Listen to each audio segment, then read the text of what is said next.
Agung. Mas Agung ini patut kita ajak bicara karena beliau adalah direktur rumah sakit apa COVID ya yang dibangun di Wisma Atlet ya, ada 7 Wisma Atlet dengan segala dinamikanya di sana ya. Nah, ini contoh banget ini ketika terjadi bencana kemudian beliau menghandle dan dipercaya lulusan UNS yang dipercaya untuk menjadi direktur rumah sakit COVID di Wisma Atlet. Dokter Agung, Pak Jenderal, ini gimana nih? Wah, bagi-bagi tipsnya nih. Baik, Mas Andri, terima kasih. Yang terhormat, Prof. Hartono, Prof. Devi, dan teman sejawat sekalian, Assalamualaikum warahmatullahi wabarakatuh. Pertama-tama saya mengapresiasi sekali webinar ini sama dengan Mas Sahril. Tentunya ada kelanjutan di kemudian hari. Kemudian yang kedua, terbentuknya badan ini sangat luar biasa. Saya mengapresiasi Prof. Hartono sehingga terbentuknya badan. Dari yang kita lihat tadi sebetulnya ini sudah banyak dibicarakan, sebetulnya semuanya ini expertnya, baik yang pre-hospital maupun hospitalisasi semuanya sudah ada. Terus aturan juga jagoannya Mas Sahril yang dari Kementerian Kesehatan. Mungkin saya hanya karena background saya adalah tentara, background saya tentara, selama ini apa yang ada di lapangan yang banyak mempengaruhi dalam hal pola pikir dan perilaku dalam menghadapi bencana. Tentunya bencana ini mestinya manajemen bencana banyak referensi yang kita punyai semuanya. Tetapi selama ini apa yang kita rencanakan kadang-kadang tidak sesuai dengan apa yang kita hadapi di lapangan, sehingga dinamika itulah sebetulnya. Mungkin kembali ke organisasi badan yang dibentuk oleh Prof. Hartono ini, mungkin perlu badan sudah tadi saya melihatnya sudah mencakup semuanya. Jadi ingat ketika dulu masih mahasiswa, mungkin yang belum masuk yaitu mungkin paskibraka ya Prof ya. Ya.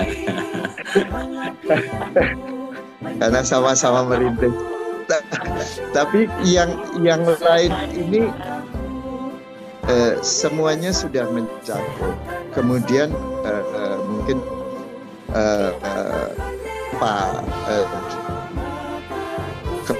kepala badan ini Dr. Titis, saya pikir sangat perlunya mungkin mensosialisasi organisasi ini. Pentingnya organisasi ini, paling tidak siapa berbuat apa, tanggung jawabnya seperti apa jelas. Kemudian dari organisasi ini harusnya nantinya harapan kita ini diadop oleh juga organisasi-organisasi yang termasuk di dalamnya. Tadi ada pramuka, ada menwa, jadi ada seksi khusus bencana, sehingga yang bertanggung jawab jadi jelas. Kemudian juga ini harusnya diadopsi lagi organisasi ini, ada seksi lagi di organisasi Ikatan Alumni UNS. Kemudian organisasi juga diadopsi oleh mungkin fakultas-fakultas yang lain. Dengan demikian harapannya bahwa ketemu apa yang kita cita-citakan, kepedulian dari UMS dalam hal tanggap terhadap bencana. Sehingga yang selama ini mungkin berangkat dari Solo semuanya, kalau sudah diinventarisasi kemudian sudah pernah digeladikan, mungkin istilahnya Dokter Andreas tadi, drilling ya. Jadi kalau di tentara itu semua kita pasti ada yang namanya drill begini. Sehingga sudah terbiasa kami itu ada uji kemampuan perorangan prajurit, baik itu dalam tugas pokoknya sebagai anggota TNI maupun mungkin sebagai pelayan dalam hal ini orang kesehatan. Jadi kami sampai bongkar pasang rumah sakit lapangan pun kita drill. Nah, harapannya ke depan mungkin seperti kita ketahui bersama bahwa alat-alat kesehatan ini rawan. Sehingga kalau nggak digunakan rusak, digunakan malah juga rusak, tapi agak awet malahan. Nah ini ada perlu lagi mungkin kita nanti ya mungkin dari semuanya lah yang dianukan Mas Atom tadi, yang 3 itu tadi kan.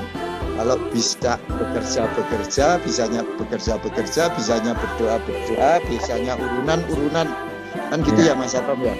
Jadi Mas Atom 3-3-nya itu ya berdoa, ya bekerja, ya urunan.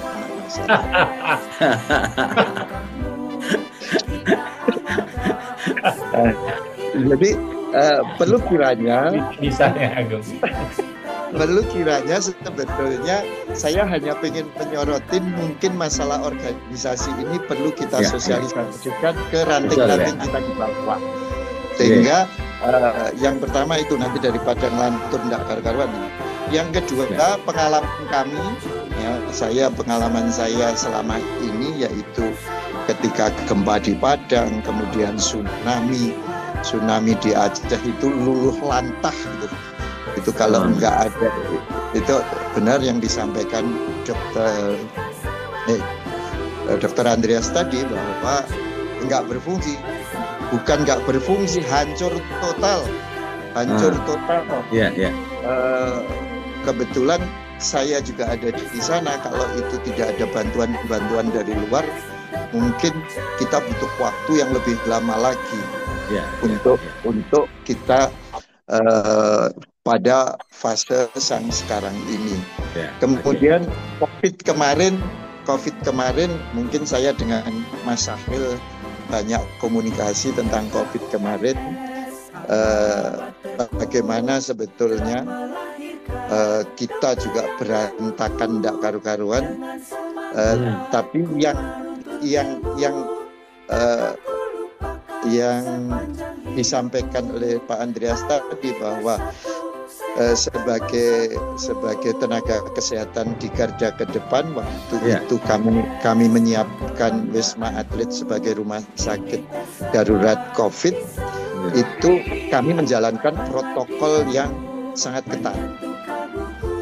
Balik lagi, protokol yang sangat ketat ini butuh kedisiplinan. Jadi sumber daya manusia yang bekerja di Wisma Atlet sebetulnya kemarin sangat kecil yang tertular waktu itu. Yang meninggal malah waktu itu yang kita tidak sempat kita antisipasi adalah salah satunya adalah bunuh diri karena melompat dari pasien COVID.